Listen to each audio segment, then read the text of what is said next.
नमस्कार मंडळी, आम्ही दोघी जावा या चॅनलमध्ये तुमचं सर्वांचं खूप खूप मनापासून स्वागत आहे. आज चुलीवरतीच काहीतरी तुम्हाला बनवून दाखवणार आहे. आणि इथे मी पातेल्यामध्ये चुलीवरती मोठंसं पातेलं ठेवले आणि त्याच्यामध्ये 5 लिटर दूध तापत ठेवले. आणि हे दूध आठवून तुम्हाला मी 1-2 पदार्थ करून दाखवणार आहे. व्हिडिओ पूर्णपणे पहा आणि आवडल्यास व्हिडिओला एक लाईक नक्की करा. तर हे दूध सकाळपासून मी आटवत होते. 2 ते 2.5 तास मला हे दूध आटवायला लागलेत.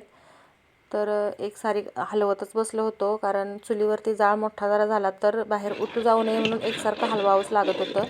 त्यामुळे इथे हलवायला मी एकसारखं बसले होते. आणि हे पहा, हे असं या पद्धतीने इतपत घट्ट झालं. ते हे पण 2-2.5 तासानंतर इतकं घट्ट झालं हे दूध, कारण दूध जास्त होतं त्यामुळे खूप जरा वेळ लागतो ना जास्त दूध असल्यानंतर.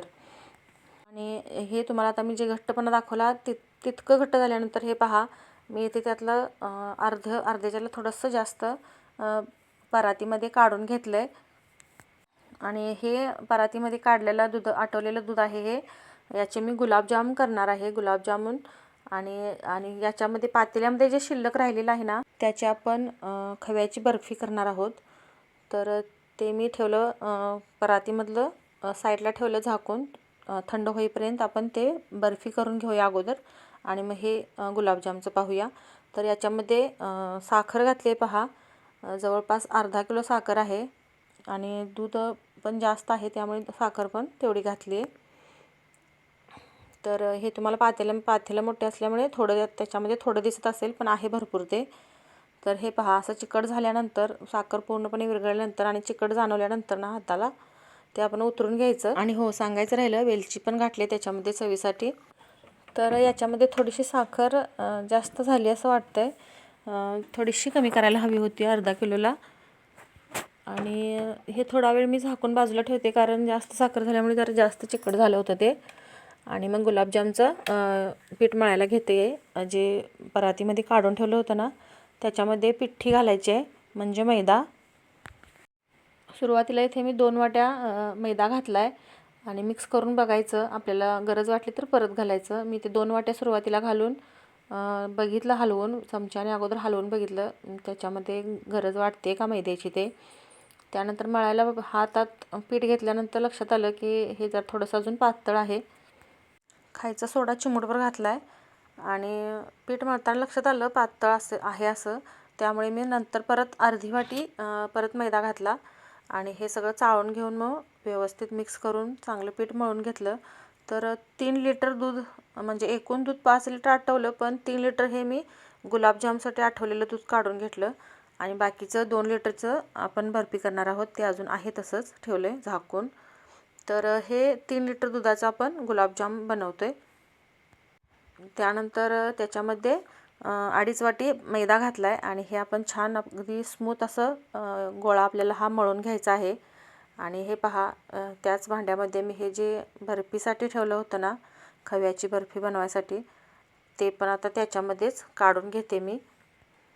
आणि सुरुवातीला थोडंसं जास्त चिकट होतं म्हणून मी तसंच झाकून ठेवलं, नाहीतर अगोदर सुरुवातीलासुद्धा करून ठेवलं असतं तरी पण चाललं असतं.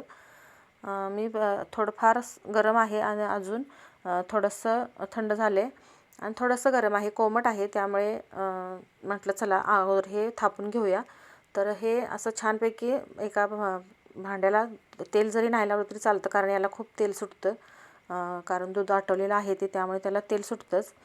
तर हे असं मी त्याच परातीमध्ये काढून घेतलं सगळं. आणि हे पहा, हाताने करायला गेलो तर थोडंसं भाजत होतं, त्यामुळे मी वाटीने मस्तपैकी एकसारखं करून घेतलं. आणि थोडंसं कोमट आहे तोपर्यंतच त्याच्या आपण कट करून घ्यायचे आहेत. म्हणजे चाकूने फक्त आपण कापून ठेवायचे, ते काढायचे नाहीत लगेच. पूर्णपणे थंड झाल्यानंतरच आपण ते मग काढून घ्यायचे. तर इथे पहा, वड्या छान कट करून घेतल्या. चौकोनी आकारामध्ये मी कट केल्या. तुम्हाला चौकोनी, आयताकृती कोणत्याही आकाराच्या तुम्ही कट करू शकता. आणि हे पहा, छानपैकी कटसुद्धा छान होत आहेत. आणि हे आता असंच पूर्णपणे थंड होईपर्यंत ठेवायचं. आणि थंड झाल्यानंतर पहा, अशी छान बर्फी तयार झालेली आहे. तर मंडळी, ही बर्फी सकाळपासून, बर्फी किंवा दूध आटवणे हे सगळं काम आमचं सकाळपासून 8:30 ते 9 किंवा होय याच दरम्यान काहीतरी चालू झालं होतं. घरातली सगळी कामावरून आम्ही हे सुरुवात केलं होतं हे करायला. आणि आम्हाला 1 वाजला हे सगळं आवरेपर्यंत. त्यानंतर आम्हाला 1 वाजता जेवायला सगळी बसल्यानंतर आम्हाला दुपारचं शेतातलं कामाचं प्लॅनिंग चालू झालं की लवकर आवरा आणि 1 तासभर विश्रांती घ्या आणि आम्ही परत दुपारी 2 वाजता उठून 2-2:30 वाजता उठून शेताकडे जायचं आहे असं समजलं आम्हाला. मग आम्ही सगळं ही बर्फी वगैरे काढून घेतली आणि बाकीचं सगळं ठेवलं तसंच झाकून. बर्फी फक्त ठेवली काढून आणि मग ते गुलाबजामचं पीठ मळलं होतं ना ते तसंच फ्रीजमध्ये ठेवलं. आणि दुपारी शेताकडे गेलो होतो आणि यायला संध्याकाळी 7 वाजली यायला, म्हणजे अंधार पडायच्या टायमिंगमध्येच आम्ही घरात आलो होतो. तिथनं पुढं मग घरातली बाकीची कामं आहेतच, जेवण वगैरे ते करताना हे आमचं गुलाबजामुनचं पीठ तसंच राहिलं. मग ते फ्रीजमध्ये आम्ही ठेवून दिलं आणि दुसऱ्या दिवशी सकाळी घरातली सगळी कामं आवरल्यानंतर मग आम्ही हे गुलाबजामुन करायला घेतलेत. तर सकाळी लवकर उठूनच घरातली कामं आवरल्यामुळे त्यामुळं वर्षाला म्हटलं तू उठ आणि पाक करायला ठेव एकीकडे, तोपर्यंत मी गुलाबजामुन करते. आणि तिने मग पाक ठेवला दुसऱ्या बाजूला साखरेचा. साखर पाणी आपल्याला जास्त गुलाबजामुन आहेत त्यामुळे जरा थोडा जास्त पाक करावा लागत होता आणि साखर पण भरपूर घातली आहे. तुम्हाला किती घट्ट पातळ किती आवडतो त्याच्या हिशोबावर तुम्ही त्याच्यामध्ये पाक करू शकता. साखर कमी जास्त केली तरी चालते. इथे आमच्या घरात जास्ती घट्ट पाक आवडत नाही गुलाबजामचा, म्हणजे त्याने तोंड धरतं म्हणतात, जास्त खायला आवडत नाहीत. मग तेवढे 4 खाल्लेत की त्यांचं पोट भरतं जास्त गोड असल्यावर. मग म्हणून आम्ही कमीच गोड असते आमचा गुलाबजामुन. मग इथे पहा हे सगळं तळून झाल्यानंतर मी लगेच ते गरम गरम पाकामध्ये घातलेत आणि असे गुलाबजाम आमचे सकाळचे रेडी झालेत. असंच ठेवलं आम्ही परत झाकून. आणि परत दुपारी उठल्यानंतर पाहिलं तोपर्यंत काय पूर्णपणे फुगून टम्म झाले होते. आणि घरच्यांना खायला दिल्यानंतर आश्चर्य केलं त्यांनी.